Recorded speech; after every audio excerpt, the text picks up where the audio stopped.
BJP खासकर नरेंद्र मोदी और अमित शाह के खिलाफ जमकर आग उगलने वाले ठाकरे योगी के मुरीद हो रहे हैं। मोदी और अमित शाह को झूठा कहने वाले राज ठाकरे योगी योगी कह रहे हैं। ये क्या हो गया है राज ठाकरे को? योगी में राम तो उद्धव में रावण नजर आ रहा है राज ठाकरे को। चलिए, शिवसेना से सियासी लड़ाई तो समझ में आती है, लेकिन बीजेपी से इतना लगाव क्यों? तो सुनिए, यह सियासत है सियासत, और सियासत का तो पहला रूल ही यही है, जहां सियासी नफा वहां दोस्ती, जहां नुकसान वहां दुश्मनी। फिर चाहे जिगरी दोस्त से दुश्मनी हो या फिर दुर्विरोधी से दोस्ती, राजनीति में सब जायज है।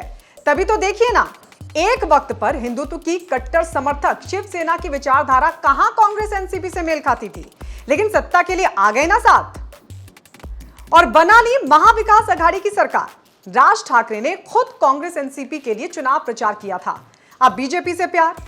चलिए, राज ठाकरे का मोदी शाह से नफरत वाला 3 साल पहले का बयान आपको सुनवाते हैं और फिर बताएंगे राज ठाकरे का योगी प्रेम। तो सुनिए, कैसे बीजेपी मोदी को पानी पी पी कर कोसा करते थे राज ठाकरे।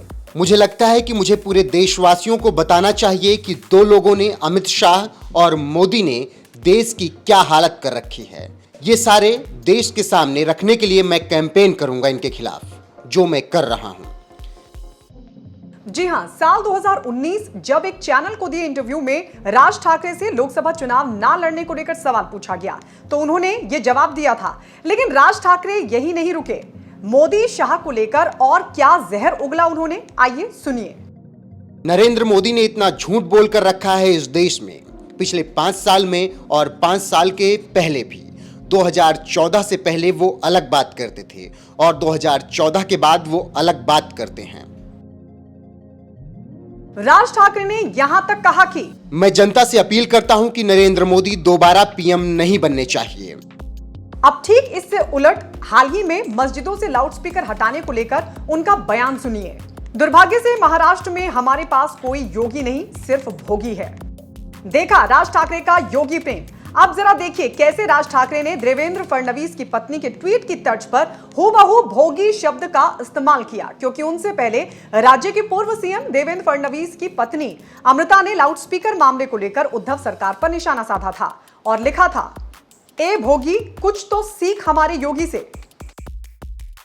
इतना ही नहीं, खबरें तो यह भी थी कि 21 अप्रैल को नागपुर में आरएसएस प्रमुख मोहन भागवत, पूर्व सीएम देवेंद्र फडणवीस की मौजूदगी में एक बड़ी बैठक हुई, जिसमें बीजेपी और ठाकरे की एमएनएस के बीच चुनावी गठजोड़ पर सहमति बनी है। जाहिर है, शिवसेना का कट्टर हिंदुत्व वाले रूप में वापस लौटना फिलहाल तो संभव नहीं है, क्योंकि सरकार में गठबंधन की मजबूरी जो है। लिहाजा राज ठाकरे के लिए ये सही मौका है कि वो फिर से इस छवि के साथ खुद को महाराष्ट्र की राजनीति में प्रोजेक्ट कर सकें।